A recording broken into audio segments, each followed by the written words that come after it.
तैयारी है start. Medical tourism के क्षेत्र में भारत की बढ़ती साख से दुनिया में यह संदेश जाना स्वाभाविक है कि यहाँ उच्च गुणवत्तापूर्ण चिकित्सा व्यवस्था मौजूद है।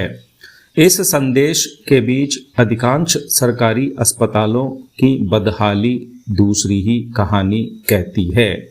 जांच मशीनों, दवा, अस्पताल भवन, पैरामेडिकल स्टाफ से जुड़ी समस्याओं को एक बार किनारे कर भी दें, लेकिन देश भर के सरकारी अस्पतालों में सामान्य और विशेषज्ञ डॉक्टरों की भारी कमी तो वाकई चिंता की बात है।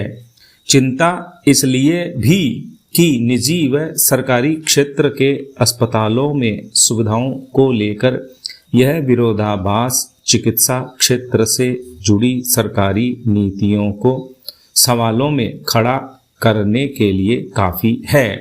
केंद्रीय स्वास्थ्य मंत्रालय के ताज़ा आंकड़े सचमुच चिंताजनक तस्वीर खींचते हैं। हालत यह है कि ग्रामीण क्षेत्रों में तो करीब 22% सामान्य डॉक्टरों और 68% विशेषज्ञ डॉक्टरों की कमी है। मंत्रालय की ओर से जारी ताज़ा आंकड़ों में सामने आया है कि जिला अस्पतालों तक में भी विशेषज्ञों के 20% पद खाली हैं। सवाल उठना लाजमी है कि सरकारी अस्पतालों में पर्याप्त चिकित्सक ही नहीं होंगे तो मरीजों को उपचार कैसे मिलेगा। असल में देश में सरकारी अस्पतालों से बड़ा नेटवर्क निजी अस्पतालों का बन गया है। निजी अस्पतालों में इलाज कराना हर किसी के बूते की बात नहीं है। यह इसलिए भी कारपोरेट अस्पतालों का चिकित्सा मॉडल भी ऐसा ही है कि आम आदमी तो यहाँ तक पहुँचने का साहस ही नहीं कर पाता। कहना न होगा कि ऐसे अस्पतालों के दम पर ही हमारे देश में मेडिकल टूरिज्म फल फूल रहा है। यह इसलिए भी कि हमारे सरकारी अस्पतालों के मुकाबले निजी अस्पतालों में विशेषज्ञ डॉक्टरों की उपलब्धता ज़्यादा आसान है। 5 सितारा होटल सरीखे कई अत्याधुनिक अस्पताल हैं जिनकी देश दुनिया में धूम है। यहाँ एक से बढ़कर एक अत्याधुनिक जांच और उपचार की मशीनें भी उपलब्ध हैं, इसलिए विदेशों तक से भी खूब मरीज आ रहे हैं। वेतन भत्तों को लेकर भी डॉक्टरों के लिए निजी अस्पताल ही आकर्षण का केंद्र रहते हैं। यही कारण है कि सरकारी अस्पताल खाली पड़े रहते हैं। ग्रामीण क्षेत्रों में तो डॉक्टर जाना ही नहीं चाहते। सरकार को यह सुनिश्चित तो करना ही होगा कि सरकारी अस्पतालों में ज़रूरत के मुताबिक डॉक्टरों की नियुक्ति हो। डॉक्टरों के सामने वेतन भत्तों व नियुक्ति स्थल पर आवास का बंदोबस्त जैसा आकर्षण भी रखना होगा, लेकिन यह भी देखना होगा कि सरकारी अस्पतालों में नियुक्ति के बाद कहीं डॉक्टर निजी अस्पतालों में सेवाएं तो नहीं दे रहे। सरकारी महकमों की फितरत ही ऐसी है कि वे आम जनता को समस्याओं में ही उलझाए रखते हैं। तकनीक के दौर में भी छोटी से छोटी परेशानी के लिए सरकारी दफ्तरों के चक्कर काटना आम जनता की नियति ही हो गई है। कहने को तो ज़्यादातर महकमे समस्याओं की ऑनलाइन सुनवाई का दावा करते हैं, पर हकीकत दूसरी ही है।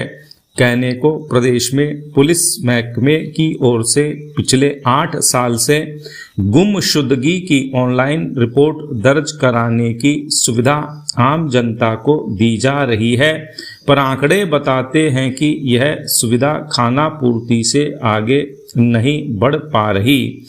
वह भी तब जब प्रदेश में अपराधों का आंकड़ा कम होने का नाम नहीं ले रहा। मोबाइल पर्स और चेन छीनने के अलावा ऑनलाइन ठगी की वारदातें भी खूब बढ़ी हैं।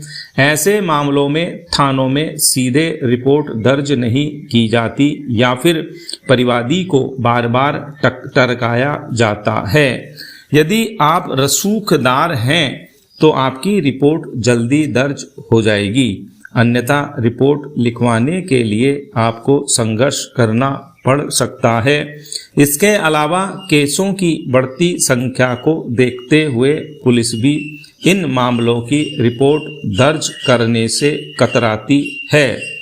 NCRB के आंकड़ों पर नज़र डालें तो राजस्थान में सालाना 10% की दर से अपराध बढ़ रहे हैं।